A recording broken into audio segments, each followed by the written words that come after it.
guys, this is Wolf here. Welcome to Wolf's Haven and to another Monster Hunter figure review. Today we're going to be taking a look at the Capcom figure builder creator's model Nargacuga.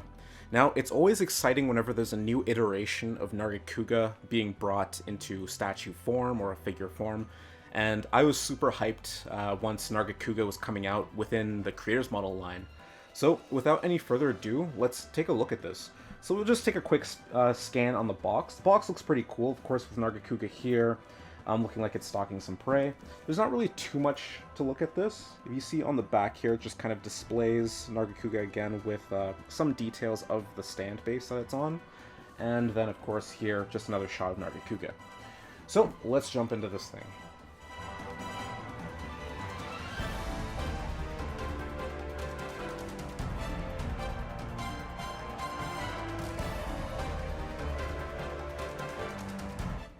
Alright, wow, this Nargacuga looks incredible. There's definitely a noticeable increase in quality with the more recent Capcom figure builder creators model statues, and this Nargacuga displays that in spades. Everything here just looks so incredible, and the thing that's drawing my eyes the most here is that shiny finish that you see all over Nargacuga's fur. If we just take a look at Nargacuga here, the coloration on every single piece of the body here just looks really good. We have these nice blacks that envelop the majority of the body here, but it's also contrasted by these dark blues right around the midsection and to the base of the tail right here. Looking very beautiful. I kind of like how you have a bit of a gradient where you can kind of see where the blacks transition into that darker blue. It looks very good, and then you can kind of see, like, with the lighting here, the black has a bit of a nice sheen to it as well. So this thing looks just like a panther in the dark stalking its prey. You have that glistening black fur all over the body, and it just looks absolutely beautiful. If you take a look to Nargacuga's wings here, the little bladed wings, these look really good as well. I'm actually kind of surprised that there's not too much of that noticeable sheen here on the actual blades, but it still looks good regardless here. You can kind of see the two different blades here, the small one and the larger one here, looking very distinct. There is like some different coloration here to kind of emphasize the blades a little bit more from the black fur. You can kind of see that there's a bit of a gradient from the midsection of the blade to the actual sharp parts here, which is pretty cool. And then, of course, the wings, you can kind of see how we go out into these reds here, which do look really good. The thing that I do like is that there's a nice texture all over the body here, especially on the wings. So they do feel nice as you run your finger against it as well. Taking a look to Nargacuga's face, quite a bit of detail here as well. The thing that I love the most about this is the fact that the eye is very distinct here. You can see that yellow sclera and the black pupil in there very easily, even from a fair distance away. Of course, the reds kind of around the eyes going up into the ears, those look really good, very textured in there as well and very distinct. The beak looks really good as well, and there's quite a bit of good detail inside Nargacuga's mouth as well. You can definitely make out the tongue. The tongue looks good, as well as the teeth as well. And a lot of the black fur around the face looks pretty good. Taking a look to Nargacuga's underbody, you can kind of see that there's a different color here. It's more of a bright gray down here at the very bottom, which is pretty cool. It's nice contrast to the upper body for sure. And then, of course, the claws. The claws look nice. And then taking a look all the way up to the tail, I really like how this is detailed. This looks really cool. So, of course, we're going to have more of that deep black going all the way to the tail, but then of course we have Nargacuga displayed with the spikes, the little spines of the tail, sticking out like it's getting ready to shoot these spikes out, which look really cool. The texture on them looks really cool, like it's almost like a pine tree, which I think is a little neat detail here.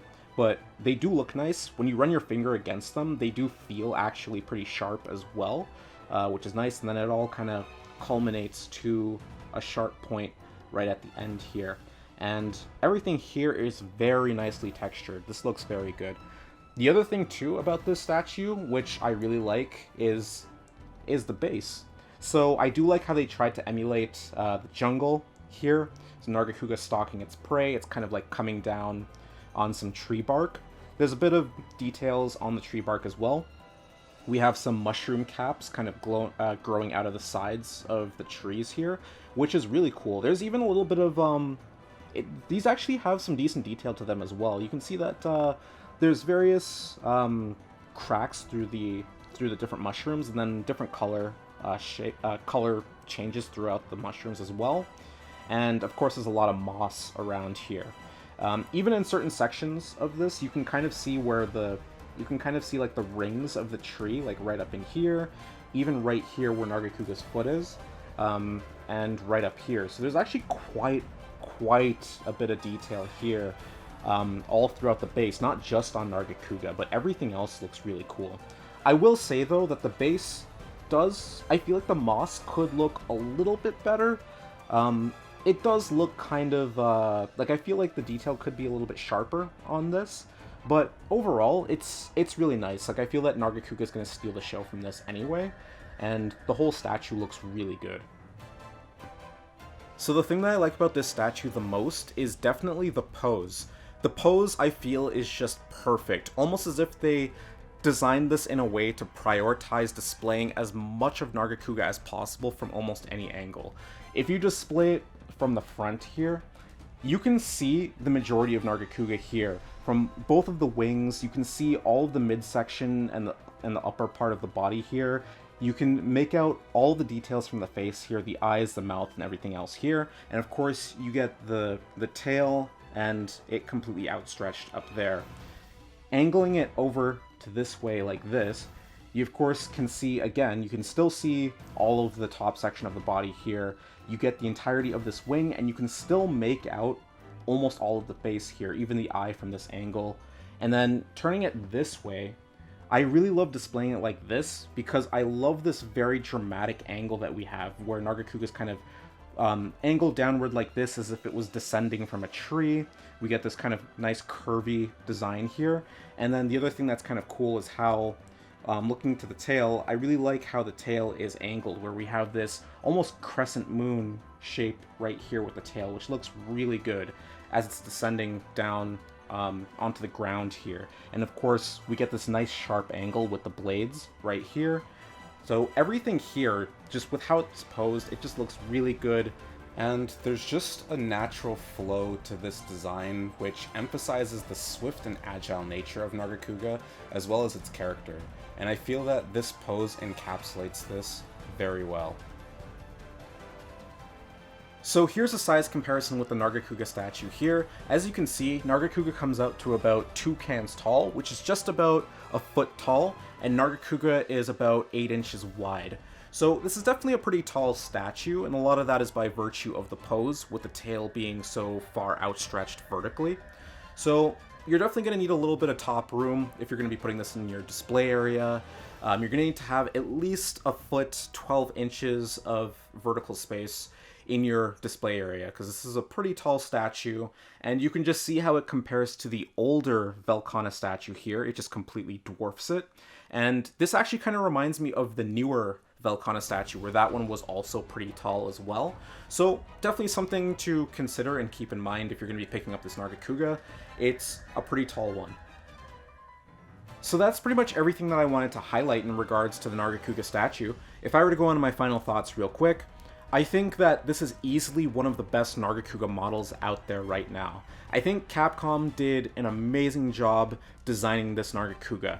The pose is excellent, all of the visual details from the colors, the textures on the body, all of the details around the bladed wings, even the base, the tail itself, and even Nargacuga's face, all of that stuff is just very well done. It just looks really good. And it's also just really nice seeing Nargacuga at this scale. Like, it's nice finally seeing Nargacuga as a creator's model here. Definitely very well deserved. And I would put this up there with the recent Velkhana statue that came out, as well as the Malzeno as well. I think this definitely compares with them pretty well, because the detail is there, and they did a really good job with this, like I said before. Overall, I think if you're a fan of Nargacuga, and you're curious about this statue, I think that like you should do it. Like, this is a very good buy. Again, you will not be disappointed. This is an amazing Nargacuga statue. Even if this is to be your only Nargacuga, I think this is definitely worth it. It's very well done, and yeah, it's easily one of my favorite Nargacuga statues so far. So that's pretty much going to do it for this video. I hope you guys enjoyed it, and I hope you guys found it informative. If you have any questions about this statue or any of the other Monster Hunter ones, feel free to drop a comment. But yeah, there'll definitely be more Monster Hunter unboxings and videos coming in the future, so I hope you guys stay tuned for all of that. But until then, I hope you guys have a good day or good night, depending on where you are, and I will see you all later.